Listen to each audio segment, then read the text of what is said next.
Hey guys, and welcome back to Mad About Skin. Today's video is dedicated to all things Korean skincare, and I kind of want to kick off my best of 2021 series with my favorite Korean skincare products. I know technically we've not even come into October yet, but with so many lists and top 10s I want to get through, I thought we've got to start early so we can pack the channel full of all of my favorites from the past year. I was also super inspired by the arrival of this, which is the Style Vanna Korean Skincare Advent Calendar, which let me know in the comment section below if you do want a cheeky review of that. But when I looked at it, I thought, yes, there's been so many amazing Korean skincare products that I fangirled hard about over the past year, and I want to sit down and share them with you in today's video. So sit back, relax, and let's talk the best Korean skincare of 2021. Now, before we delve into this, quick old caveat just to say that obviously this is based on my impressions, my skin type, which is oily and acne prone. Different products will work differently on different skin types, so you always need to bear that in mind. Of course, I would love for you to share your thoughts, feelings, and favorites when it comes to Korean skincare for the past year. So sound off in the comments section below. While you're down there, if you love a good rundown, a good favorites video, don't forget to give this video a big thumbs up and a like to let me know, to support me in the channel, and honestly, I would love you forever. But I've got a lot to get through, so should we just cut all that waffle and delve straight on in? And I don't really know where to start, so should we do cleansers first? Because I guess that's the first step in your skincare routine.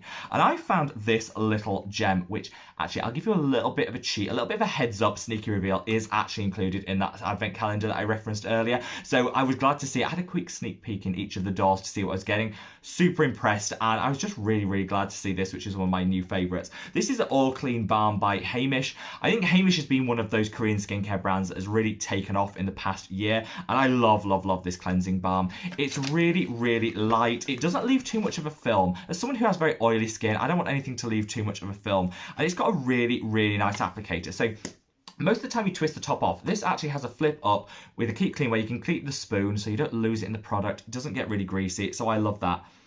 And it's just a really nice, unfragranced cleansing balm. I think suits most skin types. If you're super dry, a cleansing balm is an absolute must.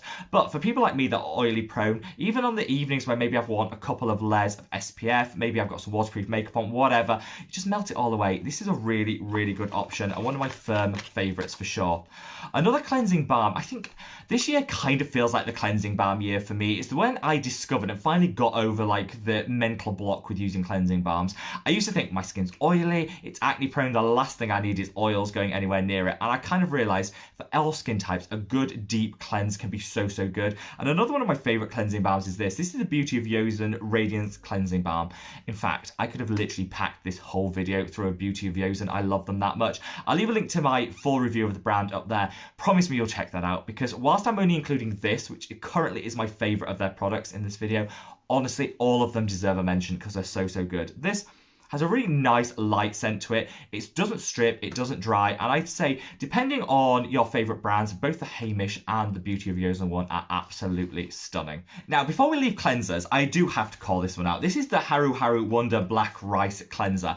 I honestly didn't expect to like Haru Haru as much as I did. I think I got sent them about mid-year by Style Vanna, who sometimes just send me a collection of products to try and share with you guys, and I opened it and I thought, I'm not sure this is going to be a brand that I really like. I tried all their products over a period of a month, and a couple of them were honestly ding instant holy grails. If you kind of want to see my full thoughts and feelings on Haru Haru, I will link that video up there, but I'd say their star performer is this and their cleanser. I'm all about pH balance cleansers at the moment. I like my cleanser to be the right pH for my skin, so I'm not disrupting the acid mantle before I get into the rest of my routine. You kind of want to start your routine at an equilibrium so everything's calm, it's soothed, and it's ready to go, and I think a pH balance cleanser is a really good option. Purito do a really nice From Deep Green version of it. I'll leave a link to that one down below, as I will all of the products. I also really like the one by Geek and Gorgeous, but my favourite I think is this. It's just got a really nice unique texture to it. I think you get a good amount of product. It looks bougie on the vanity, and I say the texture is like, it's like a cross between satin and rubber. That sounds really gross, doesn't it? No, but how I mean is it's like so silky soft, but it's also rubbery and bouncy, so it feels luxurious, but it feels like your smooth satin skin. Oh, it is so good, and it gives you that that really nice spa-like feel at home without breaking the bank, because I don't think any of the products I'm mentioning today are actually that expensive, and that is one of my absolute favourite cleanser finds of the year. Now, I guess the next step in any routine would be exfoliators, and whilst I've got loads of cleansers to choose from the Korean market, I honestly haven't been overly impressed with any of the Korean exfoliators. I think the gentle and softly approach that comes with Korean skincare doesn't really lend itself very well to exfoliators, which is why I tend to stick for, still going gentle, but I tend to go for like Western brands when it comes to my exfoliating acids. I find I get better results and slightly quicker results, but still keeping it gentle and minimizing any redness and irritation. I think some of the Korean exfoliators are just too gentle to really see any meaningful impact. But if you found a holy grail that you think, honestly, you disagree with me entirely, sound off in the comment section. There are two exemptions that I would like to make to that. First and foremost is this. This is the Cialis My Soft Grain Scrub. Now, a lot of people hear scrub and think, no, I wouldn't go near a scrub. And I think they get demonized a lot on YouTube, because a lot of people think back to the apricot scrub by St. Ives, which honestly just tore your skin off in our teens. But these are formulated much better than that. This is a beautiful scrub, which is barely noticeable on the skin. It gives a very light manual exfoliation, but honestly, it's so finely milled, it won't be able to do any damage at all. I love it because it's oat based, so it calms and soothes at the same time. And I like to put just a couple of drops of this into my cleanser a couple of times a week, just to get an added element of exfoliation. By adding it to your cleanser, you also get that slip effect, which is fantastic, because again, it'll minimize and eliminate any risk of scrubbing too hard with this product. I just think of all of the scrubs on the market, this is my absolute favourite. In fact, Cialis as a brand, I really love. Some of their products are a little bit over fragrance for me, but most of them really good. And then finally, I'm going to give an honourable mention in the exfoliator category to this. This is the Lemon Sparkling Peeling Gel by Secret Key. Haven't tried much from this brand at all, but this one got sent to me, I think, in just a random package of exfoliators. I thought, oh, I was really reluctant to try it, because to be honest, it's lemon based. I'm like, lemon on the skin, quite irritating. Alongside, an exfoliator, probably not a good thing. Then I read up on it, and actually, this is so gentle. It's got cellulose in there, so it kind of balls on the skin, which is totally gimmicky, because it feels like you're removing those dead skin, and you can almost feel the dead skins balling up. It's not dead skin cells. I know that's a little bit gimmicky, but it feels good, and it does give a light manual abrasion to the skin, which again, that manual exfoliation to just bring back that luminosity. Super gentle, and don't be fooled by the lemon that's in here. Honestly, I think it's suitable for all bar the most sensitive skin types, and I really loved it. It's a bit gimmicky, but honestly, it makes me feel good when I use it, and that's what skincare should be all about, so I really like that product. I've got three gorgeous toners that I want to call out. I think Koreans are known for their essences and for their toners, and I think the Korean skincare industry are the ones that got us all hooked here on the West on our favourite essences and toners, and so it was really hard to actually narrow it down to my favourite three of the year, but I have done, and I think these are honestly standout, gorgeous products. You know what's coming first. This is going to be the Green Tea Fresh Toner by Isntree. I know, I mention this all the time, but you know what? I'm never embarrassed or ashamed of this channel to keep mentioning the same products time and time again, because I use them in my daily skincare routine. I just think it's more authentic to actually be shouting about the products I use, rather than throwing in a few extra ones that I haven't really tried just to keep it fresh. I'm not all about that, and I do like to promote the same brands, the same products that I think just work really well for my skin. Isntree and this toner, honestly, me and them are like best friends forever. I love them so much.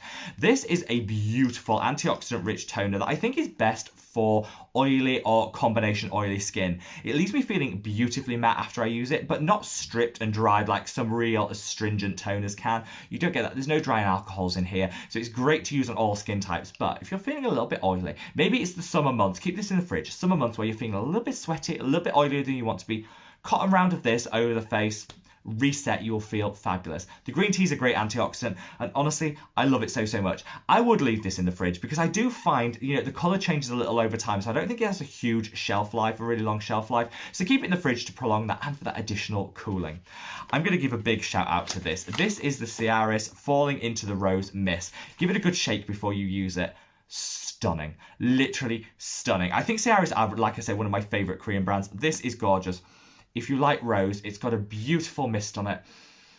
It resets everything. Do you need a mist in your life? Absolutely not. But if you enjoy it, it could be one of the nicest ways of bringing some sensorial to your routine, resetting everything, and just making you feel really, really good. And this is what this product does. I think I'm on like bottle number 4 of this. I keep it in the fridge again for that cooling. And if I'm feeling a bit flustered midday, if maybe the heat's got to me a little bit, a few sprays of this calms, soothes, resets, and it also really hydrates the skin. So it's great for dry skin. It's also not going to break you out. So it's fantastic if like me are super oily and acne prone. Just a really, I'd say that's my favorite mist of the year, hands down. Then finally, I'm going to call out Good Molecules. I was really wondering, are Good Molecules a Korean brand or not? Because I know this was shipped to me from West Hollywood, definitely not in Korea, but it is made in Korea. So I'm treating it as a Korean brand. But if you know, sound off in the comment section below if you can. I tried to do some research, not very successfully. So I'm including it in this video, so don't read me to filth if they're not strictly a Korean brand, because I love Good Molecules. This is their Niacinamide Brightening Toner. Now, I created my own skincare line, the Mad About Skin skincare brand. Shameful plug. I'll leave a link to a video about that if you want to know more about it. Niacinamide and hyaluronic acid free, because I think we just use too much of it in our skincare. You don't need that much niacinamide. So I like to kind of eliminate niacinamide and then just find a couple of steps where I can add it in for the amazing benefits. And this is one of those steps. This is it looks beautiful on vanity as well. And this is their brightening toner. It's got niacinamide in here. It's also got a tranexamic acid derivative in there. And it kind of does everything you need for that daily pigment correction, brightening, and pick me up boost. I love it. I'm on bottle 3 now, and I genuinely think it's had an impact on my skin. I use it mainly because I like to minimize the amount of niacinamide, and this has a beautiful low strength niacinamide that I can use as that, vitamin B fix that I need.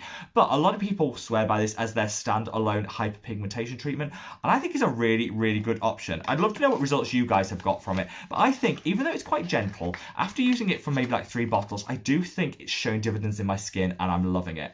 Now I want to seamlessly move on to a couple of my favorite moisturizers before we come on to SPFs, which I know you guys love your Korean SPFs.